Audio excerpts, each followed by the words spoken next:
Before heavy metal existed as we know it, before crowds roared in stadiums to the sound of crushing riffs and a voice drenched in emotion and madness, there was a boy from Birmingham dreaming of becoming someone.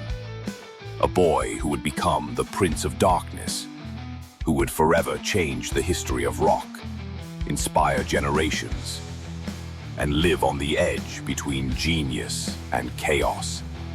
This is the story of Ozzy Osbourne, the man who survived himself, time, and his own demons. Now, this is metal, the power, the soul, the force inside. Now, this is metal, we'll never break, we'll never hide. In the world of rock and metal, few names are as legendary as Ozzy Osbourne. Known as the Prince of Darkness, his unmistakable voice, magnetic stage presence, and life full of excess and controversy have made him one of heavy music's most enduring icons. John Michael Osbourne was born on December 3, 1948, in Aston, a working-class neighborhood of Birmingham, England. The fourth of 6 children, Ozzy grew up in extreme poverty in post-war Britain. Ozzy's childhood was marked by hardship. At school, he struggled with undiagnosed dyslexia, leading him to drop out at 15. To help support his family, he worked various jobs, including as a plumber, butcher, and even in a slaughterhouse. Ozzy quote, "I grew up with nothing. We were so poor that if I hadn't been a boy, I'd have had nothing to play with. When I heard She Loves You by the Beatles for the first time, I knew I wanted to do that for the rest of my life." In 1967, Ozzy met guitarist Tony Iommi, bassist Geezer Butler, and drummer Bill Ward. Initially called Earth, the band soon changed its name to Black Sabbath, inspired by the horror film of the same name and by the dark atmosphere of their songs. On February 13, 1970, Black Sabbath released their self-titled debut album. With heavy riffs, dark lyrics, and Ozzy's unique voice, the band created something completely new. Many consider this the birth of heavy metal as a genre. Music critic quote, "What Black Sabbath did was revolutionary.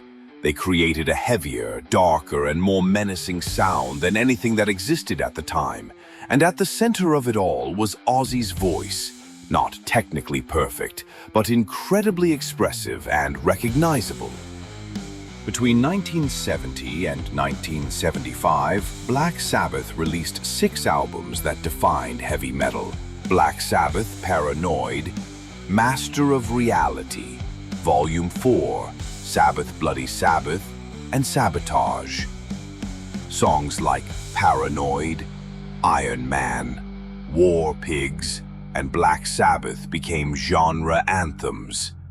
During this period, the band won fans worldwide, but also faced harsh criticism. Many accused them of promoting Satanism and negative influences, which the band always denied. Ozzy on the accusations: "We weren't Satanists. We were just 4 guys from Birmingham talking about the reality around us. People confused our image with our message. Our lyrics were about the horrors of war, poverty, oppression, things we saw every day. Success brought excess. Alcohol and drugs became part of the band's daily life, especially for Ozzy. His substance abuse began affecting his performances and relationships with the other members."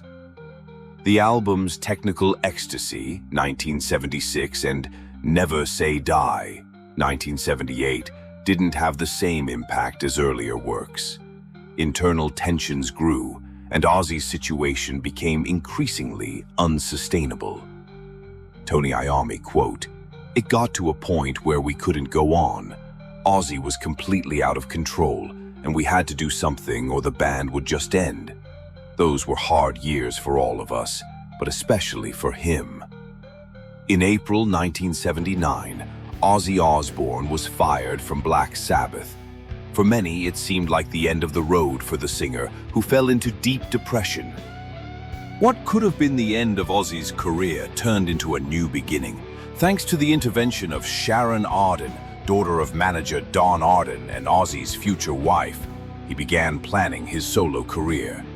The turning point came when Ozzy met Randy Rhoads, a young and gifted guitarist. The chemistry between them was undeniable, and together they began working on what would become Ozzy's first solo album. In 1980, Ozzy released Blizzard of Oz, featuring classics like Crazy Train and Mr. Crowley. The album was a commercial and critical success, proving that Ozzy still had much to offer the world of music. Randy was a genius. He gave me a second chance when many had already written me off. What we created together was magical, and I'll be forever grateful. He wasn't just an amazing guitarist, but an extraordinary person. Ozzy's rise as a solo artist was marked by success, but also by tragedies and controversies. On March 19, 1982, Randy Rhoads died in a plane crash during the Diary of a Madman tour. The loss devastated Ozzy, who considered Randy a close friend as well as a collaborator. This period was also marked by some of the most infamous incidents of Ozzy's career. In 1982, during a show in Des Moines, Iowa, he bit the head off a bat thrown on stage by a fan, thinking it was a rubber toy. The incident led to a series of painful rabies shots. Even more controversial was the 1981 incident when, during a Despite controversies, Ozzy's solo career thrived throughout the 80s and 90s. Albums like Bark at the Moon, 1983, The Ultimate Sin, 1986, No Rest for the Wicked, 1988, and No More Tears, 1991, solidified his status as one of heavy metal's biggest stars. During this time, Ozzy worked with talented guitarists like Jake E. Lee and Zakk Wylde, who helped keep his music fresh and innovative. Zakk Wylde, quote, "Working with Ozzy was a dream come true. He gave me the chance to show my work to the world, and I'll always be grateful. Plus, he's one of the funniest and most genuine people I've ever met." In 1992, Ozzy announced his retirement with the No More Tours tour, but the break was short-lived. By 1995, he was back on the road with the Retirement Sucks tour. In 2002, the Osbourne family became a pop culture phenomenon with the MTV reality show The Osbournes, showcasing the daily life of Ozzy, Sharon, and their kids Jack and Kelly. The show was a massive success, introducing the Prince of Darkness to a new generation. The Osbournes revealed a different side of Ozzy, the loving, if eccentric, family man, struggling with the effects of decades of substance abuse. The show humanized the rock star many only saw as a controversial figure. Sharon Osbourne, quote, "The show let the world see who Ozzy really is, a sweet, funny man dedicated to his family. People could see beyond the Prince of Darkness image and meet John, the man I love. It was a chance to show that behind the stage persona, there's a real person."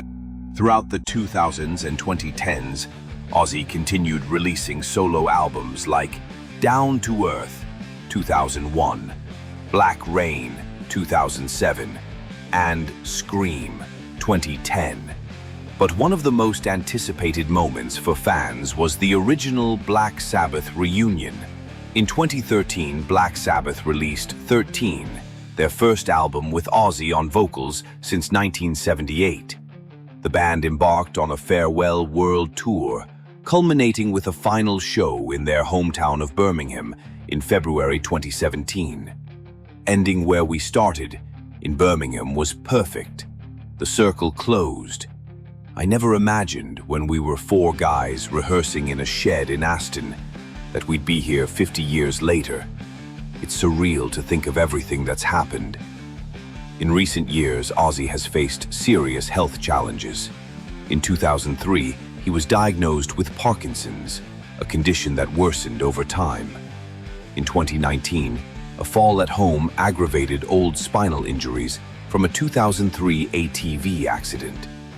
From a poor boy in Birmingham to a global rock icon, Ozzy Osbourne's journey is a testament to talent, excess, downfall, and above all, resilience. His contribution to music is undeniable. As Black Sabbath's frontman, he helped create an entire genre. As a solo artist, he continued to expand the boundaries of heavy metal. More than just a musician, Ozzy has become a cultural symbol, transcending rock to become a globally recognized figure. His controversies and excesses may have dominated headlines, but it's his musical legacy that will remain for future generations. Ozzy, quote, "At the end of the day, I want to be remembered for my music. Everything I did, all the mistakes, all the madness, are part of who I am.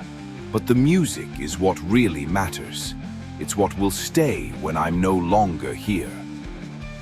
The Prince of Darkness may have faced his own demons over the years, but his light in the music world will never fade.